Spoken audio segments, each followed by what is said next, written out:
بناوی خوای بخشنده مهربان، حمد و ثنا و سپاس و ستایشی به پایان بخوای پروردگاری جهان، درود و سلام لسر پیغمبری خوشویستمان صلی الله علیه و سلم و لسر اهل و بیت و همو یاران و همو شوێن کەوتوانیان تا کۆتا زەمان. برایانی ئازیزم لە زنجیرە باسەکانی ئادابە شەرعیەکان ئەمڕۆ ئینشاء الله باسی ئادابی ئامۆژگاری و ئەمر بە چاکە و نەهی لە خراپەکەین. ئەم بابەتە زۆر گرنگە، زۆر گرنگە. حەزەکەم ئینشاء الله مێشکتان بخەنە لای. بەڕاستی نەسیحەت و ئامۆژگاریکردن و ئەمر بە چاکە و نەهی لە خراپە خۆشەویستەکانم و بانگەوازکردن بۆ لای دینی خوا لە گەورەترین ئەو فەرمانانن کە خوای پەروەردگار دایەتە سەر پێغەمبەرانە. یعنی گەورەترین ئیشی پێغەمبەرەکان ئەمە بووە، بانگەوازی خەڵکیان کردەوە لای خوا، نصیحەتیان کردە، ئەمریان بە چاکە کردە، نەهیان لە خراپە کردە. ئیتر ئەمە ئیشی گشت پێغەمبەرەکان بووە و ئەمەش هۆکاری چاکبوونی کۆمەلگاکانە. و ئەگەر بێت و خوا پەنامان بدە ئەم ئیشە تەرک بکرێ، هەرچی فەساد و گەندەڵی و خراپەیە ناو وڵاتانە دروستە بێ. با پێشا بزانین نەسیحە یعنی چی. نەسیحەت یعنی ساغی بە کوردی. نەسیحەت یعنی ساغی، یعنی تۆ خێرت ئەوێ بە بەرامبەرەکەت، ئامۆژگاری ئەکەی. خوای پێغەمبەری خۆشەویست صلی الله علیه وسلم فەرمی الدین نصیحە، ئەفەرمی هەموو دین نەسیحەتە، دین هەمووی نەسیحەتە. وتمان بۆ کی ئەی پێغەمبەری خوا؟ فەرمووی بۆ خوا، بۆ پێغەمبەری خوا، بۆ کتابی خوا، بۆ ئەئیمە و گەورەکانی مسلمانان، یعنی کاربەدەستان و عولەماکانی ئیسلام، بۆ عامەی مسلمانان. نەسیحەت زۆر گرنگە. ئەمر بە چاکە و نەهی لە خراپە بە کوردیش معناکەی دیارە، پێویست ناکە بیکەینە کوردی. ڕاستی خۆی چاکە ئەوەیە کە شەرع بە چاکی دانابێ، خراپەش ئەوەیە کە شەرع بە خراپی زانی بێ. فەزڵی بانگەواز بۆ لای خوا، یعنی بانگی خەڵکی بکەی بۆ لای خوا و ئەمر بە چاکە بکەی نەهی لە خراپ بکەی، فەزڵەکانی بریتین لەوەی یەک ئیشی پێغەمبەرەکانە. هەرچی پێغەمبەرەکانە هەیە، خوای تەعالی فەرمێتی ئودعو إلى سبيل ربك بالحکمة، دعوە بکە بۆ لای خوا. دعوەکردنیش بەس ئیشی پێغەمبەرەکان نییە، یعنی مەبەستمان لەیرە، یعنی مەبەستمان ئەوەیە، یعنی پێغەمبەرەکانیش ئەوە ئیشیان بووە. ئیشی من و تۆیشە، ئیشی مەلاکانە، ئیشی هەموو خەڵکە، ئیشی هەموو خەڵکە. بەڕێزان، تو یەکشت ئەزانی لە دین ئیمشەو فێرەبی بەیانی گەلێ خەڵک فێرکەی، واجبە لەسەرت. یعنی ومن أحسن قولا ممن دعا إلى الله، کێ هەیە قسەی لەو قسەی ئەو کەسە باشتر بێ کە بانگ خەڵکیەکا بۆ لای خوا. دووهەم، هۆکاری چاکێتی ئومەتی ئیسلام بریتیە لە ئەمر معروف و نهی عن المنکر. ئەم قسە لێ وەرگرن، زۆر گرنگە. خوای تەعالی لە قورئانی پیرۆزە ئەفەرمێ كنتم خير أمة أخرجت للناس، یعنی ئێوەی ئومەتی ئیسلام باشترین ئومەتن کە دەرچوون بۆ خەڵکی. لەبەر چی باشترین ئومەتن؟ ئەڵێ لەبەر ئەوەی تأمرون بالمعروف وتنهون عن المنكر، لەبەر ئەوەی ئەمر بە چاکاکەن نەهی لە خراپاکەن، بۆ ئێوە باشترین ئومەتن. بني إسرائيل خوا لعنتي ليان كرد، لعن الذين كفروا من بني إسرائيل على لسان داوود وعيسى بن مريم لبر أوي چونك كانوا لا يتناهون عن منكر فعلوا. لبر أوي أمر يعني نهي عن الخرافة نعك، ويقول لعنتي ليان. سبحان الله. أدبكاني نصيحة خوشويستا كان يكم أبين يتد زور باك بيكاتي نصيحتي يكيكي لبر خاطري خوابيك. چونکە برایە تۆ گەر نەسیحەت لەبەر خاتر خوان نەبێت، چی پێتێ؟ بۆ خوان نەبێت ڕیایە. ئەبێ شارەزاییت هەبێ لەو شتەی کە نەسیحەتی تیاکەی. تو ئەگەر لە شتێک نەزانی نەسیحەت لە چیەکەی؟ یعنی بەس پێم بڵێ لە شتێ نەزانی نەسیحەتی چیەکەی؟ سێم، ئەبێ زۆر نەرمونیان بی بەرامبەر بە ئەو کەسانەی نەسیحەتیانەکەی. خوای گەورە پێغەمبەر موسا ئەنێرێ بۆ لای موسى وهارون، يعني يريبوا لاي كيف يا غمر موسى؟ بولاي فرعون الله من خوام. سبحان الله. الله أنا ربكم الأعلى ما علمت لكم من إله غيري. الله من خوام. خواه تعالى فرعون بولا أن فرعون كي أن يري موسى وهارون بلان بيانا فرمي فقولا له قولا لينا، بنرمي قسي لغلاك. سبحان الله. بنرمي يعني لقل فرعون بنرمي چونکە بەشک و لعله يتذكر أو يخشى بطبيعة حال دەسڵاتدار لوتی زۆر بەرزە ئەگەر سەرەتا بە نەرمی نەبێ لەوانەیە بتکوژێ لەوانەیە لێت تووڕابێ بتکوژێ و ئیسفادەی قسەکانت ئیسفادەی نامێنێ. بەڵێ بە حکمت و لێزانینەوە قسە بکە نەسیحەت بکە بە حکمت و لێزانین. حکمت و لێزانین یعنی چی؟ یعنی شتێک هەر شتێک لە شوێنی خۆیان دانا لە کاتی خۆیان بیکە. تو ئەگەر لە کاتی خۆیان نەسیحەت نەکەی نەسیحەتەکەت خراو ئەشکێتەوە نەسیحەتەکەت خراو ئەشکێتەوە ئەبێ ئیلا لە کاتی خۆیان نەسیحەتەکە بکەی. کابرایەک زۆر زۆر زۆر تووڕە بووە لە کاتی فول تووڕەیە تۆ مەچۆ ژێردەمێەوە بێژە مەسەڵەن بۆ نمونە سەڵاواتی بەرەسەر پێغەمبەری خوا صلی الله علیه وسلم ئەلەو کاتە وا مەڵێ با تۆزی هادە بێتەوە تۆزی بێتە سەری خۆی ئینجا بڕۆ دەست بێنە سەریا و بڵێ سەڵاوات بدە و خوا کەریمە و ئینشاء الله وەزعەکە ئاعتیادیە بێتەوە ئاو بەس تۆ لەو کاتێک کە ئەو زۆر زۆر تووڕەیە تۆ لێ بڕۆی بڵێ سەڵاواتێ بدە لەوانەیە کفرێ بکە نەعوذ بالله. مرۆڤ وایە مرۆڤ ضعیفە بۆیە لە شوێن خۆیان نەسیحەت بکە. ئەمجا نەسیحەتەکانی شت بال یعنی بە شتێک گونجاو بێت گونجاو بێت. جاری وا هەیە من ئیستا شەوی لەیلەة القەدرە لەم شەوە مبارەکە ئەبێ یعنی باسی شتێک نەکەی بەڕاستی شەوەکە و جەوەکە لە خەڵک تێک دەی. یعنی لە شەوی مبارەکی قەدرا تۆ باسی مەسائلێکی تەفریقە بکەی کێشماندا کێشی بینی مسلمانان ئەنواع مەشاکل باسکەی ئێ وەزعەکە تێکەچێت جەوەکە لە خەڵک تێکەچێت ذکر لە خەڵک تێکەچێت. لەبەر ئەوە ئەبێت بزانی چی شتێک لە چی شتێکی گونجاو لە شوێنی گونجاو لە کاتی گونجاو. باش نەسیحەتیش بە نهێنی ئەکرێ یعنی بە سڕی ئەکرێ ناکرێ بە ئاشکرا چونکە ئەگەر ئاشکرات کرد کابرا ئەمە نەسیحەت نیە ئەمە فەزیحەیە. بۆیە سەلەف وتویانە پێشینان وتویانە من وعظ أخاه سرا فقد نصحه وزانه ومن وعظه علانية فقد فضحه وشانه. هەرکی ئامۆژگاری برایەکی مسلمانی بکە بە سڕی و نهێنی ئەوە ئامۆژگاریە و بە جوانی کردوتەوە. بەس هەر کەسێ ئەگەر ئامۆژگاری بکە بە ئاشکرا ئەوە ناشرینی کردووە بەڕێزان ئەوە فەزحی کردووە. قسەیەکی زۆر جوانی هەیە ئیمامی شافعی ڕەحمەتی خوای لێ بێت گوێ بگرن ئەفەرمێ کاتێک نەسیحەت مەکەی بە تەنیایی نەسیحەتم بکە و ئاگات لێ بێ لەناو جەماعەت و لەناو کۆمەڵی خەڵکە لەو کاتەدا دامەشە دەستکە ئامۆژگاریکردنم بڵێ تۆ غەڵەتت ئەوەیە غەڵەتت ئەوەیە غەڵەتت ئەوەیە. ئەگەر وا بکەی بەڕاستی ئەبێ بە فەزیحەت یعنی ئەوە لەو کاتە ئامۆژگاری نییە بەڕاستی دڵسۆزی نییە ئەوە دڵسۆزی نییە. قودوەی جوان مسلمان ئەبێ قودوەیەکی جوان بێ. یعنی مەسەلەن ئێستا تۆ ئەتەوێت نەسیحەت بکەی هەوڵ بدە یعنی مەسەلەن چ شتێک یعنی کابرا نەسیحەتێکی بکە لە خۆتە هەبێ. من بە مناڵەکەم ئەڵێم جگەرە مەکێشە ئەڵێم کوڕم جگەرە مەکێشە ئەڵێ باوە گیانەوەنی خۆتەی کێشی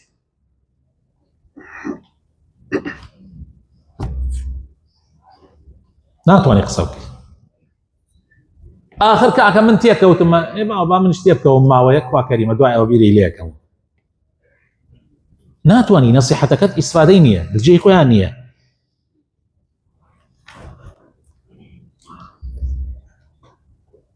نهی لە منکر یعنی چاککردنی منکر گۆڕینی منکر قەدەغەکردنی لە منکر طبعا بەڕێزان ئەمەیش پایەیەکی تری بابەتەکەیە.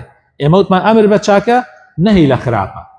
خۆشەویستەکانم خراپە سێ پلەیە یعنی نهی لە خراپە بە سێ پلە ئەکرێ. لە حەدیثێکی پێغەمبەر هاتووە صلی الله عليه وسلم پێغەمبەری خوا ئەفەرمێ من رأى منكم منكرا فچی بکات یەکەم جا ئەفەرمێ بەدەست چاکیکە. تۆ ئێستا خراپەیەک ئەبینی هەوڵەدەی بەدەست چاکێکی ئەگەر نەتوانی بەدەست چاکیکەی خراپەیە بەدەست چاک ناکرێت ناتوانی توانات نییە زروفەکە گونجاو نییە ناتوانی کە بەدەست نەتوانی بە نەسیحەت و بەدەم ئەگەر نەتوانی بەدەمیش ئەو کاتە بەدڵ بەڵام دڵەکە معنای ئەوە نییە تۆ کپەیویتەوە.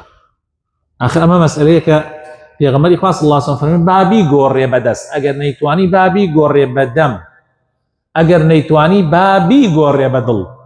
مەقسەد ئەوەیە کە لەناو دڵۆ پەنگ بخواتەوە، هاوەکو بڵێ دڵت پەنگ بخواتەوە، ئەوە بێتاقەت بی لەو منکەرە، هەر کاتێ مەجالت هەبوو بتوانی بیگۆڕی، نەک ڕازی بی بە منکەرەکە. چونکە ئەگەر ڕازی بووی بەو خراپە معنای وایە ئەوە ئیتر ئیمانت لەدەست داوە. پێغەمبەری خوا صلی الله علیه و سلم فەرمێت وذلك أضعف الإيمان، لاوازترین ئیمان ئەوەیە کە تۆ لە دڵیشۆ پێت ناخۆش نەبێ. بەڵێ ئەو کەسانەی کە ئەمر بە چاکاکەن نەهی لە خراپاکەن ئەبێ ئەم شتانیان تیابێ. یەکەم ئەبێ شارەزاییەکیان هەبێ، شارەزایەکی باش، چونکە تۆ کاتی ئەمر بە چاکاکەی و نەهی لە خراپاکەی، جاری وایە لە چ شتێ ئەمر بە چاکاکەی و نەهی لە خراپاکەی شتەکە یعنی بۆ نمونە تۆ ئەڵێ کاکە وا مەکە حرامە، دوای دەرەکەوە مەسەلەکە حرامیش نییە. لێرە مشکلەیە، تۆ لە جاتی ئەوەی چاکت کرد خراپت کرد لە قسەکەم تێگەن، یعنی ئەبێ شارەزاییت هەبێ لە شتێ لەو شتەی کە ئەتەوێت بڵێ مەسەن ئاوا بکە، ئەبێ شارەزاییت لێی هەبێ بەڕێزە، ئەبێ شارەزاییت لێی هەبێ. مامۆسای وا هەیە مەسەلەن لەسەر منبەر و ئەڵێ کاکە هەر کەسێ بۆ نمونە زەکاتی سەرفترە بە پارە نەدا، بە پارە بدا، زەکاتەکەی دەرنەچووە، سەرفترەکەی دەرنەچوو. ئێمە دلیل ئەوەیە کە ئەم کەسە شارەزایی شارەزاییت هەبێ. ئەم مەسەلە خلافیە، مەسەلە خلافیە، یعنی تۆ ئەتوانی بڵێ ئەو پەڕی ئەتوانی بڵێ بە خواردن چاکترە، ئەو پەڕی ناتوانی بڵێ نابێ، بڵێ کۆ ئەو عالمانەی کە کۆمەڵێ زۆر لە عولەما ئەڵێن بە خواردن بدرێ. ئەمە وەلەو ئەمە قسەی کۆنە، یعنی ئەو کۆمەڵە زۆرەی عولەما کەوتویانە لە قەدیما وایە، ئەگینا ئێستا مەسەلەکە ئەگۆڕێ، ئێستا مەسەلەکە زۆر زۆر گۆڕاوە، و بە تایبەتی بە وڵاتی عێراق و بە کوردستان، یعنی مەسەلەکە زۆر زۆر گۆڕاوە، هەرگیزی سە باش نیوە بە خواردن بدرێ. و هەروەها ئەو کەسەشی کە ئەبێ ئەڵێ بە پارە بەس ئەبێ بە پارە بدرێ، ئەبێ ڕوونکردنەوە بدە، بڵێ کاکە کۆمەڵێ لە عولەما وتویانە بەس بە خواردن ئەبێ بدرێ.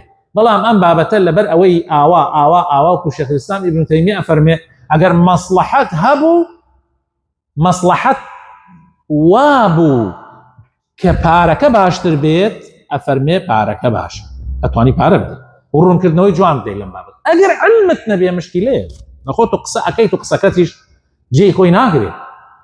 بۆیە علم زۆر زۆر ضرورە. اینجا تواناتیش هەبێ بەڕێزان، ئەو کەسێک کە ئەمر بە چاکە ئەکا بێت توانایش هەبێت، توانات نەبێت ناکرێ، براینە ناکرێ. خوای تعالیش لە قورئانە فەرمێ لا یکلف الله نفسا الا وسعها، خوای گەورە ببینێت توانا لێتەگرێت. سێم ألا يؤدي إلى منكر أعظم، يعني أو إشي كتو أي كي أو منكر قورينا نبيت هو كاري منكرك قورتر، هندي منكر هي قورتر. تو أجر ويست تشتي بقوري أبيك هول بدي قور، يعني أو تشتي كأي قوري تشتي خرابتر نيلي بتشونكي، جاك تشتي خرابتر تشونكي معناه وهي تشدنكر خوي منكر بالرزان، یا ئەوە تانێک ئەی گۆڕی شتێ خراپتر دێتە شوێنەکەی، ئەوە نابێ بیگۆڕی، یا ئەوە تانێ شتێ وەکو خۆی دێتە شوێنەکەی، مەسەن تۆ ئەی گۆڕی و دوای شتێک وەکو خۆی دێتە شوێنەکەی. ئەویش هەندێک لە زانان وتیانە خۆ هیلاککردنە، نەیگۆڕی باشترە هەلە نەکەی، یان ئەوە تانێ ئەی گۆڕی و شتێ وەکو خۆی نایەتە شوێنەکەی، یا بچووکتر دێتە شوێنەکەی یا هەنایەتە شوێنەکەی، ئەو کاتە بیگۆڕە، ئەو کاتە بیگۆڕە. بۆیە ئەبێ ئاگامان لە خۆمان بێ و لە خۆمانەوە مناڵانە هین نەکەین. ئێستا زۆر جار مسلمانان تووشی هەڵەی گەورە دێن، بە یەک جا هەزارها کەسە دێتە کوش لەبەر خاتری هەڵەی کەسێک. هەڵەی کەسێک جاری وا هەیە ئەبێتە مایە ئەوەی هەزارها خەڵک کوژراوە، و تەجروبەیشمان زۆر زۆر هەڵ لە وڵاتە ئیسلامیەکانە هەیە. بۆ نمونە کۆمەڵە گەنجێک لە سووریا لە ساڵی 82 هەڵسیان ئینقلابیان کرد لە حزبی بەعس لە شاری حەما، کۆمەڵە گەنجێک هەڵسان توانیان مرکزیە بگرن و دووسێ شوێن بگرن، لەوە دوای حافظە سەد بە ساڕوخ دایە، هەر شارەکە 50,000 کەسی لەو شارە کوشت، مناڵ و ژن و ئەمانە. حەت ئەوەی ئەو کردی قەت لە تاریخە نەکراوە. ئەمە گوایە عەلە ئەساس هاتن چاک بکەن، ئەم عالەمان هەمووی داوەفتارات. يعني جاري وهي يعني جنگێکی گەورە لە شتێکی بچووکە دەست پێەکە سەبرگرتن ئەو کەسەی کە ئەمر بە نەهی لە خراپاکە و هەروەها ئەمریش بە چاکاکە ئەبێ سەبریش یە بێ کاکە تۆ جاری وایە بە کابرایەک ئەڵێی کاکە ئەمە مەکە غەڵەتە لەوانەیە قفێکت لێ بکە لەوانەیە قسەیەکیشت پێ بکە لەوانەیە جوێنێکیشت پێ بدە جا بێت و سەبرت هەبێ و تەحملت هەبێ و ئەگەر سەبرت نەبێ معناوە ئیشی پێغەمبەرانت نەکردووە واصبر على ما أصابك واصبر على ما أصابك كوابو هەندێک غەڵەتێ ئێستا ئێمە بیزانین لە کۆتایی بابەتەکەمانە هەندێک غەڵەتێ ئەو کەسانەی کە ئەمر بە چاکە ئەکەن نەهی لە خراپاکەن ئەم غەڵەتانە ئەکەن ئاگاتان لێبێ یەکەم توندوتیژی و زبری